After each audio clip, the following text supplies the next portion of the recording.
오늘도 행복하세요. 오자유세상의 유현성 목사입니다. 오늘은 사도행전 9장 32절로 43절, 요한복음 4장 12절로 14절에 있는 말씀을 중심으로 해서 오직 절대 믿음으로 예수 이름으로 예수님처럼이라는 제목으로 잠시 은혜를 나누고자 합니다. 오늘 여러분들이 세상을 살아가다 보면 원하든 원치 않든 많은 사람들을 만나게 되어집니다. 근데 그 만나는 사람들 가운데 어떤 사람은 믿음이 가는 사람이 있고 어떤 사람은 전혀 믿음이 가지 않는 사람이 있습니다.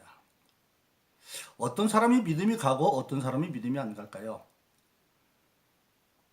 믿음이 가는 사람은 오랫동안 그와 사귀어 봤더니 그가 한 말에 대해서 책임을 지고 약속을 지키는 사람, 그런 사람은 믿음이 가지요.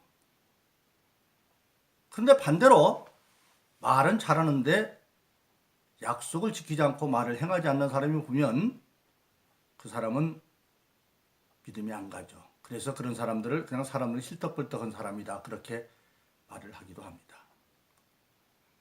그런데 사람은 아무리 성실해도 그가 한 말에 대한 100% 책임을 질 사람은 아무도 없습니다.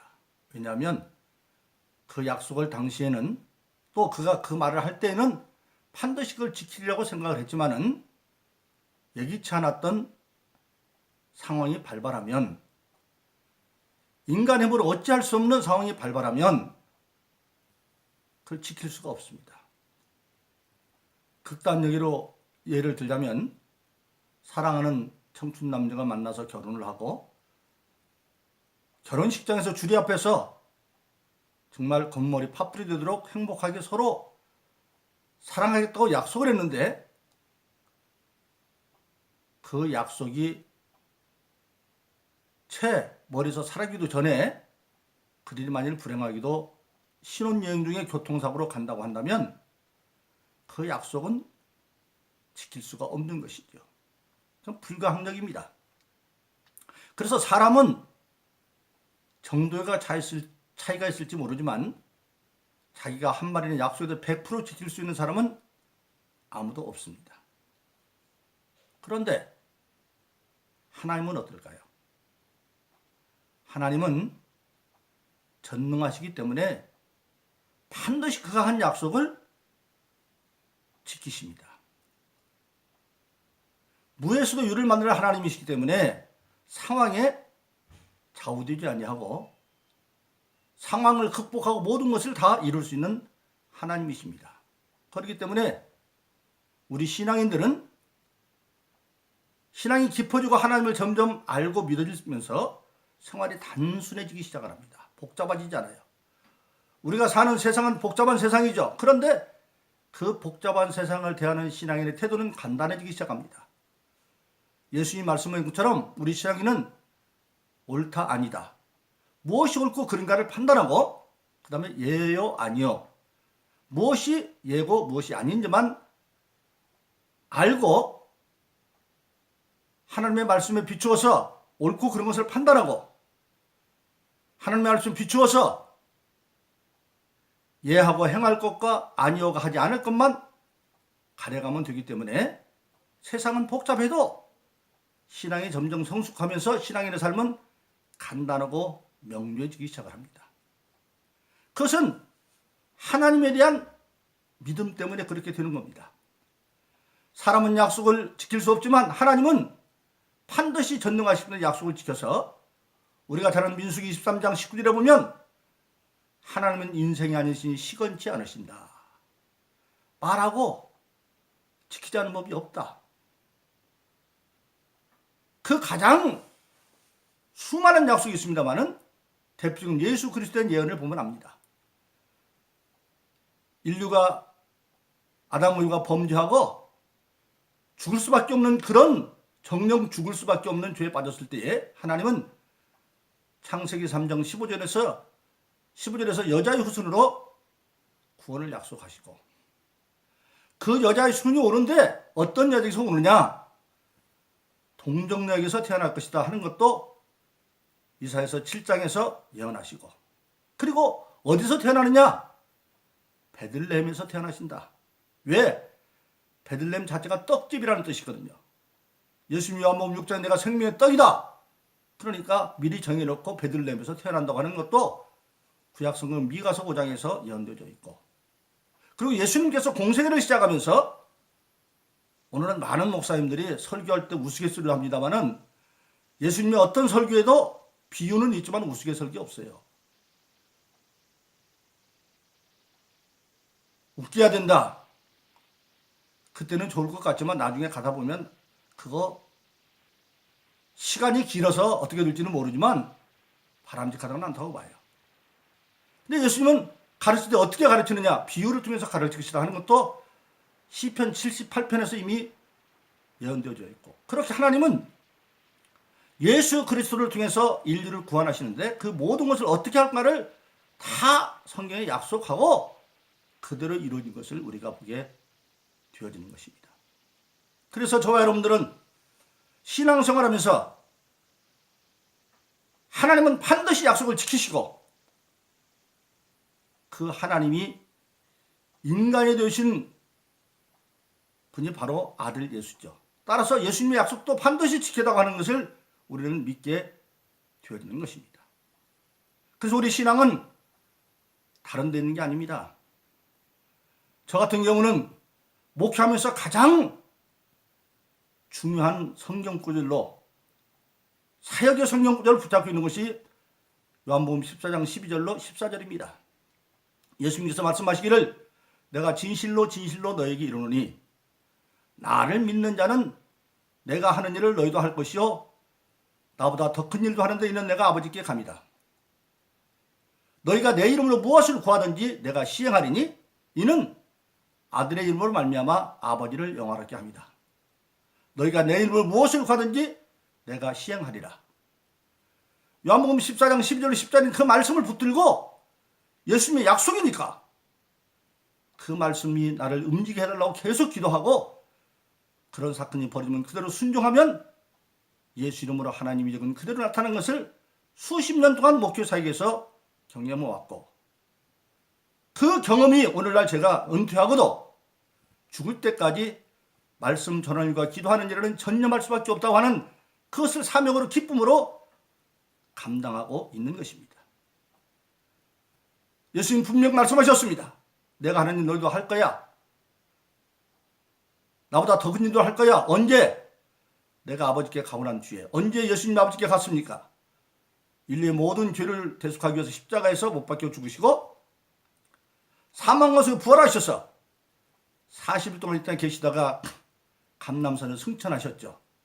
그리고 성령을 보내서 교회 시대가 시작되었습니다. 즉 예수님이 아버지께 갔다는 것은 교회 시대가 되어지면 나보다 더 큰 일도 너희가 하게 될 것인데 어떻게? 너희가 내 이름으로 기도하면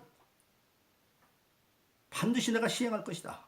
그리고 그 일을 통해서 예수님의 이름으로 아버지를 영화롭게 할 것이다. 다시 한번 강조하여 14장 14절은 내 이름으로 너희가 무엇을 구하든지 내가 시행하리라 그렇게 약속하고 있는 것입니다.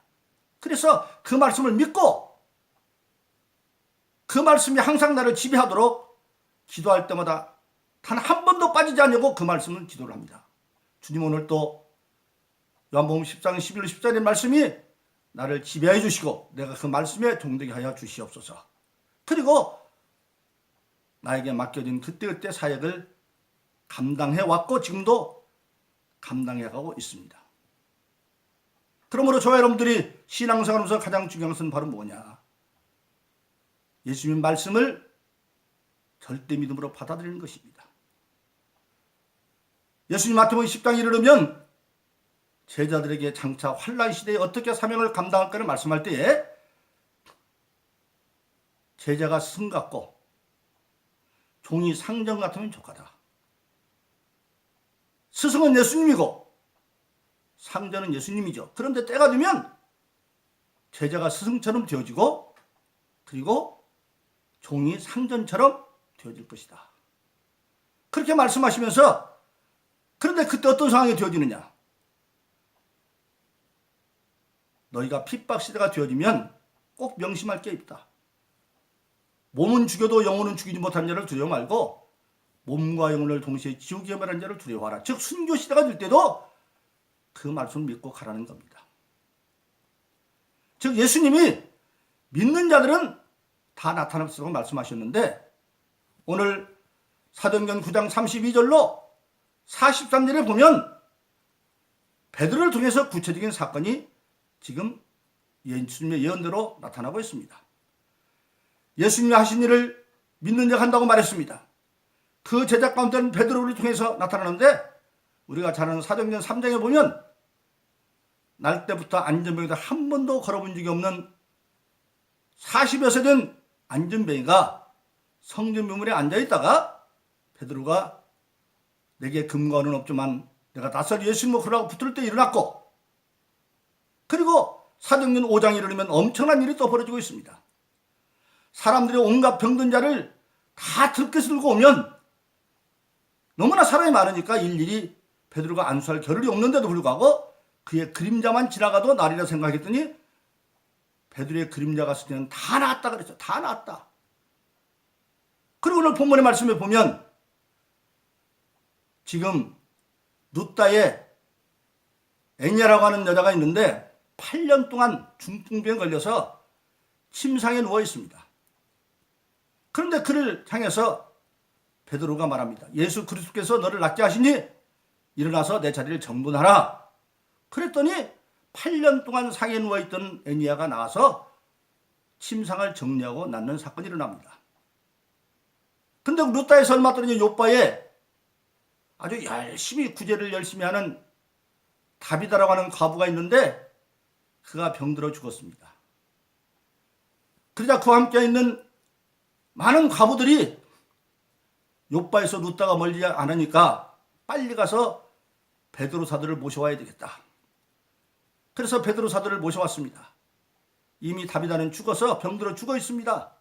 그런데 베드로가 사람을 다 나가게 하고 무릎 꿇고 기도하고 난 뒤에 다비다야 일어나라 했더니 눈을 뜨고 일어납니다. 바로 그렇습니다. 예수님이 죽은 나사로를 살린 것과 마찬가지로 수많은 중풍병자, 예수님 때도 침상처럼 매운 중풍을 고친 경우도 있죠. 그리고 온갖 가지 병을 다 고쳤는데 베드로도 많은 병자들을 데려왔는데 그림자만 봐도 낫는 그런 역사가 일어나고 있다고 하는 사실입니다. 바로 그렇습니다.